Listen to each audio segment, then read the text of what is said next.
जय हिंद बच्चों आज हम देखने जा रहे हैं कक्षा 11वीं के विषय गणित के त्रैमासिक परीक्षा का फुल सॉल्यूशन।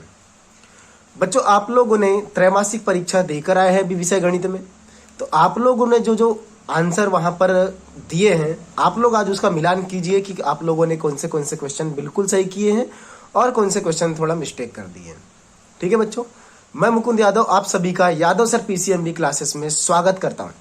बच्चों अगर आप लोग इस चैनल पर पहली बार आए हैं तो प्लीज चैनल को सब्सक्राइब कर लीजिए अगर आप लोगों ने अभी तक सब्सक्राइब नहीं किया है। और अगर वीडियो आप लोगों को पसंद आती है आप लोग लास्ट तक देखिए इसे। अगर आपको वीडियो पसंद आएगी तो प्लीज वीडियो को लाइक भी कीजिए। तो चलिए चालू करते हैं आगे का काम। तो देखा है आप लोगों ने, सबसे पहला क्वेश्चन आप लोगों को पूछा गया था कि किसी रिक्त समुच्चय फाई के लिए फाई डेस का डेस, फाई डेस का भी डेस है, वो किसके बराबर है। तो सूत्र आप लोगों ने जरूर याद किया होगा, ए डेस का डेस बराबर ए होता है, तो फाई डेस का डेस बराबर क्या आ जाएगा, इसका आंसर फाई आ जाएगा। आगे बढ़ते हैं, अगला जो क्वेश्चन है, फलन एफ एक्स बराबर एक्स कहलाता है। तो आप लोग ध्यान दीजिए क्या होगा, एफ एक्स बराबर एक्स में क्या होगा, जैसे आप लोग एक्स का मान 1 रखते हो तो आंसर भी आपका 1 ही आएगा, क्योंकि यहां 1 रखोगे तो यहां भी 1 रखना पड़ेगा ना। 2 रखोगे तो 2 आएगा, 3 रखोगे तो 3 आएगा। मतलब यहां पर आपको दिख रहा होगा कि हम लोग जो भी मान रख रहे हैं वही मान आपको प्राप्त हो रहा है। तो ऐसे फलन को अपन लोग तत्समक फलन बोलते हैं, याद रखें, है ना। तो इसका आंसर तत्समक आएगा। अगला देखो आप लोग, अगला क्वेश्चन, यहां पर 2 क्रमित युग्म बराबर दिया है, तो आप लोग संगत अवयव को बराबर करो, आपका आंसर आ जाएगा। तो संगत अवयव का मतलब a + 1 बराबर 3 करोगे, तो जो 1 है ना पक्षांतर करके उधर जाएगा 3 के पास -1, तो a का मान यहां से आ जाएगा कितना आपका 3 - 1 का मतलब जाएगा 2। इतना तो आप लोग समझदार हो। उसके बाद b-2 को आप लोग बराबर करोगे 1 के, तो -2 पक्षांतर होके +2 हो जाएगा, तो 2 और 1 कितना हो जाएगा 3। इसका मतलब b का मान यहां से कितना आ गया 3। क्वेश्चन ने आपसे क्या बोला है, a + b का मान, तो a का मान 2 + b का मान 3, 2 और 3 मिलाकर कितने हो जाएंगे अपने 5 हो जाएंगे। आगे बढ़िए, 450 की रेडियन माप क्या होती है। तो कभी भी हम लोगों को क्या करना पड़ता है, रेडियन में बदलने के लिए 450 गुणा π/180 करना पड़ेगा। तो ये 0 से 0 कैंसिल हो जाएगा, इनको आप लोग 9 से काट सकते हैं, 9 दूनी 18 और ये जाएगा 9 5 45, तो 5π/2 आएगा इसका आंसर। कितना आएगा 5π/2, तो इसका आंसर ये आएगा। ठीक है, आगे बढ़ो, आयोटा पर 16 की घात। तो बेटा कभी भी आयोटा पर कितनी भी घात दे आप लोग उसको 2 पर घात लिखकर तोड़ दिया करो, तो आपका आंसर बिल्कुल तरीके से आ जाएगा। तो हम लोगों ने आयोटा पर 16 की घात को पहले आयोटा का स्क्वायर लिख दिया, ठीक है, और उसके ऊपर अपन लोग लगाते हैं 8 की घात, ताकि 8 दूनी कितना हो जाए 16। अब आप ये लोग बताओ, आयोटा स्क्वायर का मान हो जाएगा -1 और उसके ऊपर रहेगी 8 की घात, और माइनस के ऊपर कभी भी सम संख्या की घात रहती तो आंसर प्लस में आता है, और 1 के ऊपर कोई भी घात लगा दो वो 1 ही रहेगा। तो इसका जो जवाब है वो 1 आएगा, +1 आएगा। ठीक है बच्चों, ये वाला। अब -3 - 4 आयोटा का प्रतिलोम, गुणनात्मक प्रतिलोम क्या होगा। तो इसका जो प्रतिलोम निकालोगे, देखो पहले तो एक काम करो, दोनों से माइनस कॉमन लो। तो जब माइनस कॉमन लोगे आप लोग तो क्या हो जाएगा, ऐसा हो जाएगा, वो माइनस कॉमन हो जाएगा 3 + 4 आयोटा। ठीक है, चलो मैं थोड़ा सा इसको सॉल्व करके बताता हूँ आपको 2 मिनट के अंदर, 2 मिनट भी नहीं लगेगा, कम ही लगेगा। ठीक है, तो क्या हो गया -3 + 4 आयोटा, और उसका व्युत्क्रम अगर आप लोग देखोगे तो माइनस सेम रहेगा, अपॉन में क्या रहेगा 3 + 4 आयोटा, क्योंकि व्युत्क्रम मतलब बटे में डालना पड़ेगा। फिर आप लोग इसके संयुग्मी का ऊपर नीचे गुणा करोगे, 3 - 4 आयोटा का ऊपर भी गुणा, 3 - 4 आयोटा का नीचे भी गुणा। तो आगे क्या होगा बेटा बताओ जल्दी से, ऊपर तो क्या होगा -3 और माइनस इंटू माइनस क्या हो जाएगा +4 आयोटा, और बटे में क्या होगा a² - b², क्योंकि a + b a - b ना, तो a² का मतलब क्या हो जाएगा 3 का वर्ग 9, फिर -b², तो b² का मतलब 4 का भी वर्ग और आयोटा का भी वर्ग, तो 4 का वर्ग 16 हो जाएगा, आयोटा का वर्ग -1 हो जाएगा, तो मैं डायरेक्ट इस -1 का गुणा यहाँ कर देता हूँ तो प्लस हो जाएगा वो। आगे बढ़ो, -3 + 4 आयोटा बटे 16 और 9 कितने जाएंगे 25। अब इसको आप लोग भिन्नों में तोड़ देना, -3/25 + 4/25, और ये हो जाएगा आयोटा। ये ऑप्शन अगर आपको कहीं दिखाई दे रहा होगा तो वो ऑप्शन बिल्कुल सही है।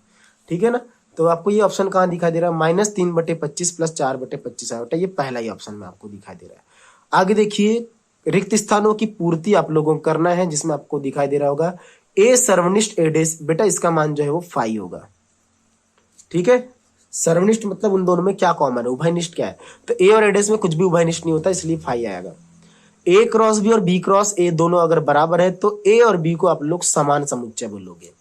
उसके बाद कॉस अल्फा बराबर 1/2 है तो साइन 2 अल्फा बराबर क्या होगा। इसके कई तरीके बनाने के, लेकिन मैं आपको सबसे शानदार तरीका बता रहा हूं।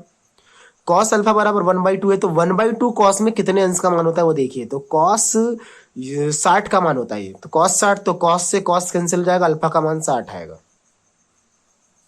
ठीक है बच्चों, तो जब यहाँ अल्फा का मान 60 रखोगे तो 60 दूनी कितना हो जाएगा 120, और साइन 120 का जो मान होता है वो होता है √3/2।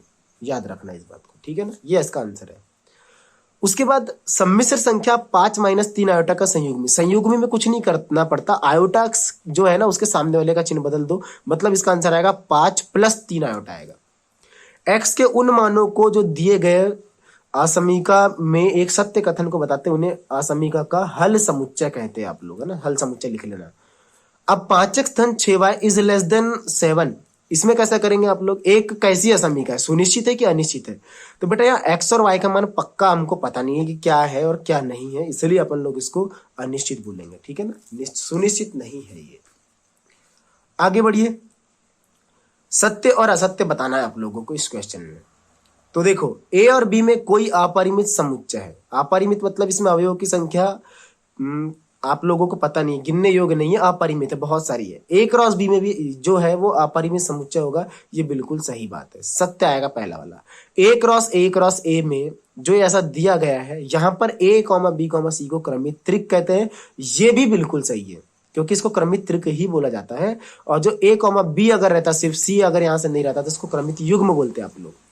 एक पूर्ण परिक्रमण का 360वां भाग 1 डिग्री कहलाता है। तो आप लोग खुद बताइए, जब आप लोग पूरा एक चक्कर लगाओगे तो कितना अंश घूम जाओगे आप लोग, 360 अंश। अब इसी का क्या बोलता है वो, 360वां भाग, तो 360 से 360 कटेगा ना, तो आपका आंसर क्या आएगा, एक ही तो डिग्री आएगा। बिल्कुल सही जवाब है ये, पहला भी सही है, दूसरा भी सही है, तीसरा भी सही है। ए सर्वनिष्ठ ए संघ फाइडेस।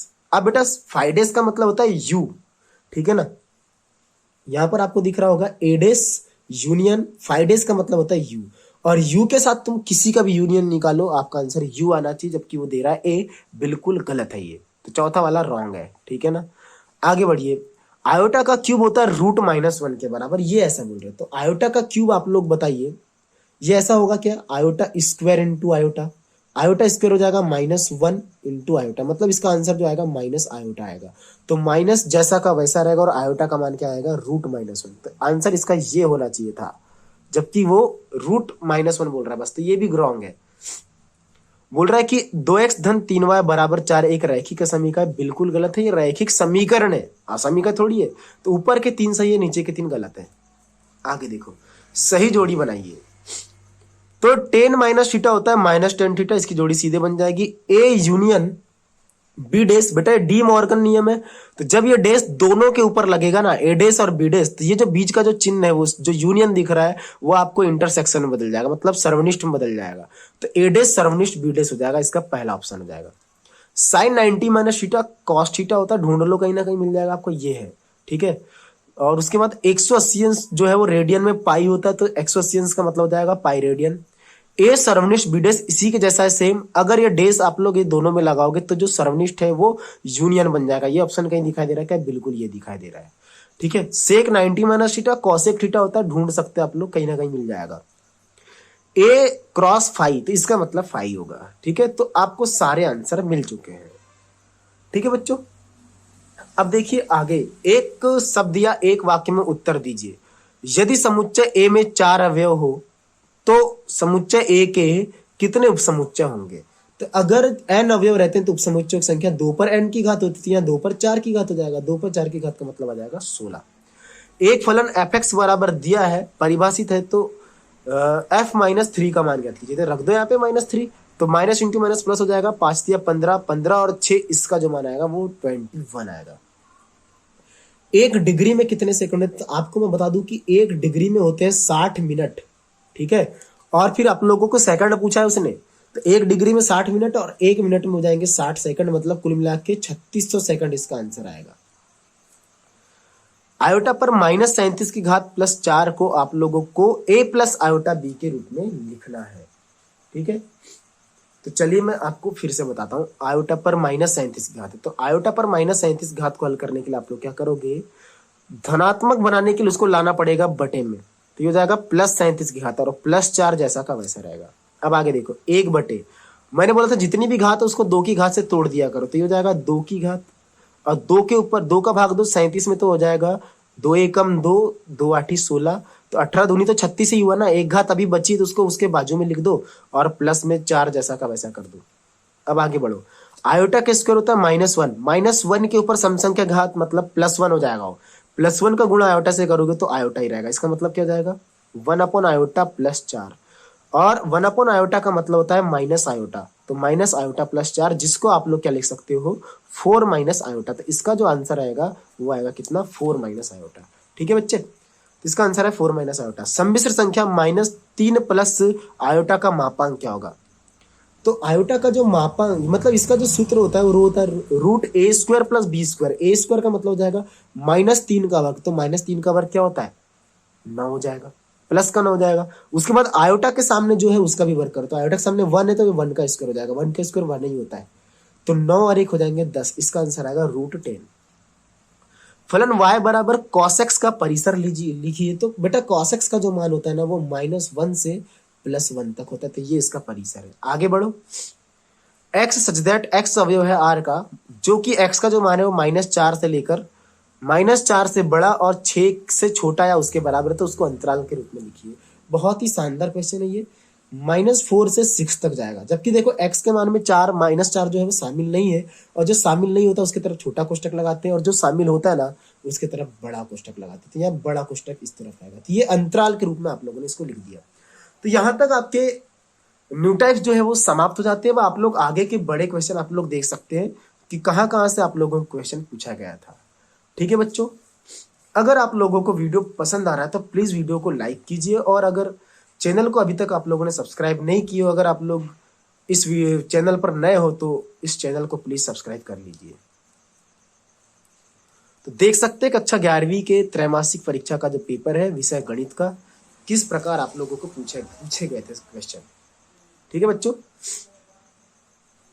चलिए तो ऐसे ही अपना सहयोग प्रदान कीजिए। अगर आप लोगों को कोई क्वेश्चन अगर हम लोगों से पूछना हो तो आप लोग प्लीज कमेंट कर सकते हैं। तो मिलते हैं बहुत ही जल्द आप लोगों को अगले वीडियो में। तब तक के लिए सभी बच्चों को मेरा जय हिंद।